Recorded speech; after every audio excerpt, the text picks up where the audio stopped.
Hello, and welcome back to the GSMC College Football Podcast. Just talked a little bit about quarterback recruits in Florida.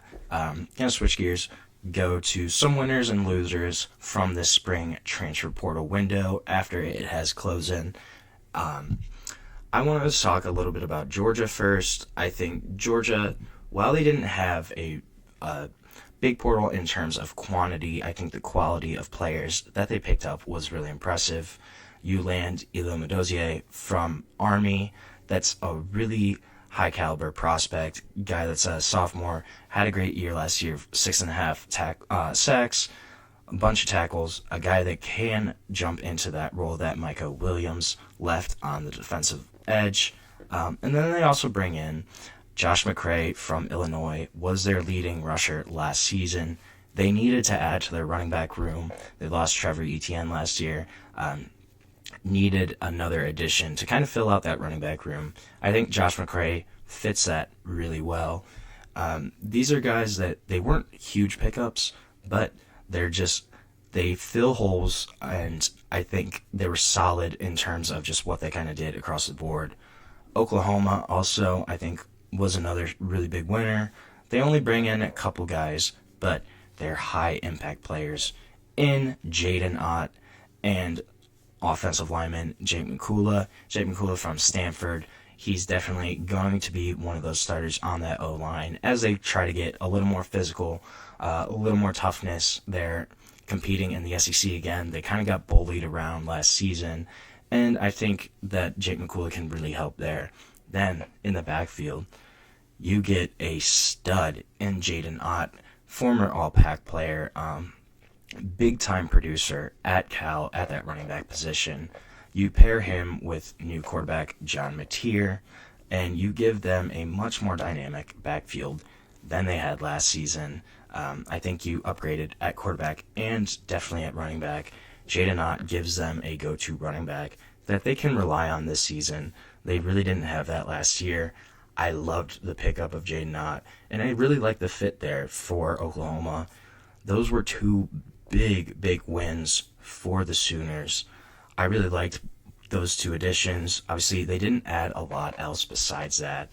A lot different than the next team on the list, their old rival, Oklahoma State.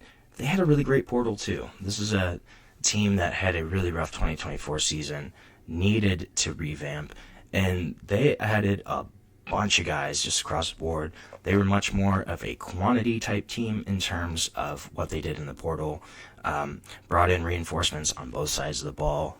One big name here is Wendell Gregory, edge rusher transferring in. This was a guy that was the number 102 prospect, I believe, in the country, right around top 100 player, depending on the recruiting sites, but a guy that has a ton of potential on the edge, still is really young.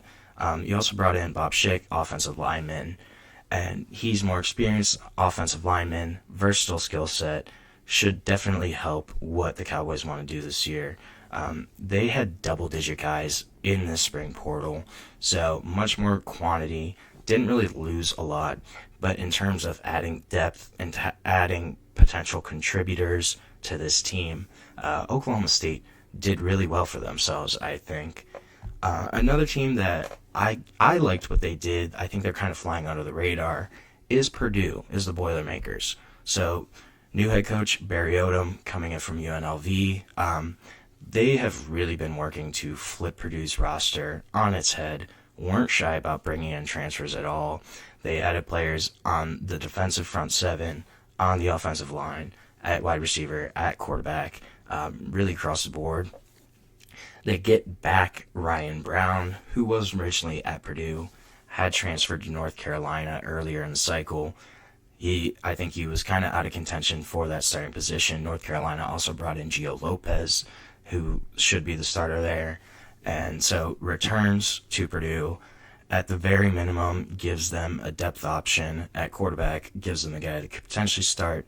They also bring in two former Georgia receivers in Nitro Tuggle, Michael Jackson III, two of the four receivers that they added this spring.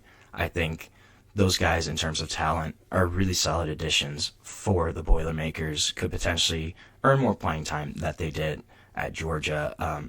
Also from Georgia, they picked up Marquise Easley on the other side. And then defensively added Sanders Ellis from Tennessee State, added Ian Jeffries from Arkansas State, Braylon Charles, North Texas, Shiloh Cummings, Memphis. Added a bunch of guys that could potentially be contributors for the Boilermakers. This is a completely remade team. I really like what they did in the portal. I think some of these additions are really going to help out what they're going to do. We'll see if they have an on-field impact. That's a tough place to win at in Purdue. But what they did in the portal, I think, really at least raises their floor and potentially the ceiling for them. Then UCLA, obviously, big-time winner here.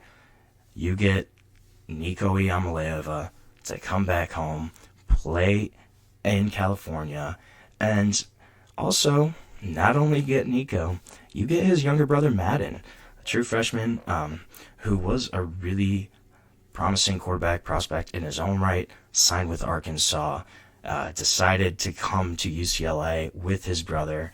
So not only you get a starter for this season, and then you also have a guy that can start in the years after. If Nico does leave this upcoming year, if his draft status is decent, decides to do 1 year at UCLA and go to the NFL, you have his younger brother right there to take over. And that's a really solid quarterback prospect, a guy that can be your starter for multiple seasons. Those were both really big wins for UCLA, for head coach Deshaun Foster, who kind of needed some wins after struggling in the Big Ten. And last season, looks to improve, looks to make a little more noise. Certainly, they're much more intriguing now than they were before the spring transfer portal. They also signed Jaydn Thomas from Cal. He will probably take over as the lead running back for UCLA. They needed a guy there, really promising prospect. And then also on the secondary level, you bring in Jameer Johnson from Indiana, Roderick Pleasant from Oregon to give them even more depth. But obviously the big story with UCLA is going to be the Iamaleavas coming into that program and giving them a much higher ceiling. They're going to be a really intriguing team this year. Is Nico going to be able to kind of carry them, or are they going to struggle still? I'm leaning more towards struggle still. They don't have a ton of weaponry, but Jaydn Thomas does give them a really promising running back. I think overall, though, they are in a much better position than they were before the portal opened. Then on the flip side, there's some teams that I think had definitely a rough transfer portal window. Obviously, starting with Cal, losing Jaydn Ott was really, really tough for them.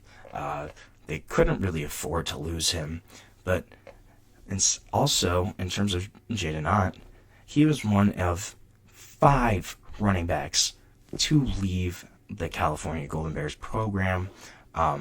So that running back room completely depleted for them.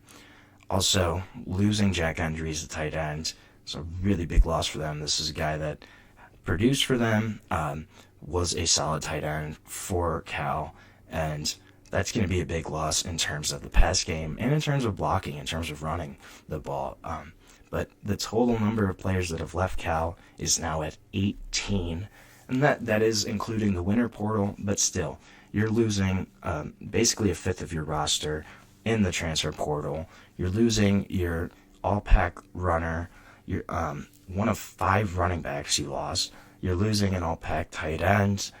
This is going to be a team it's going to be hard to replace those guys. And this is a team that already kind of struggled. As well as losing Fernando Mendoza, your quarterback.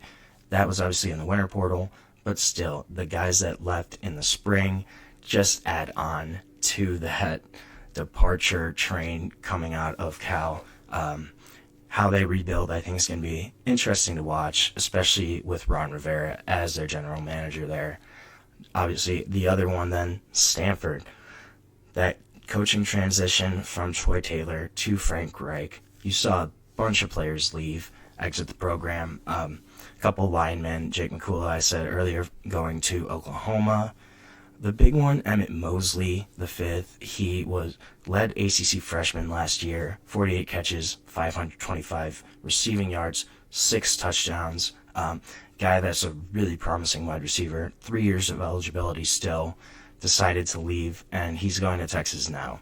That was a guy that could potentially have been their number one wide receiver, and a guy that they were really looking forward to stepping into his own as a sophomore this year. And then you lose All-American David Bailey, too, on the defensive line, transfers to Texas Tech.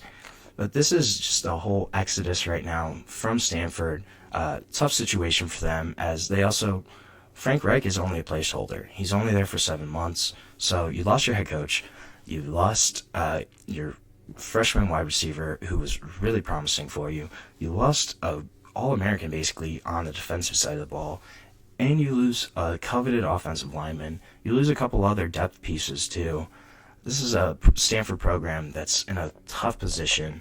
And you don't have a head coach for the future. Frank Reich is only going to be there for this upcoming season. So who are you going to hire?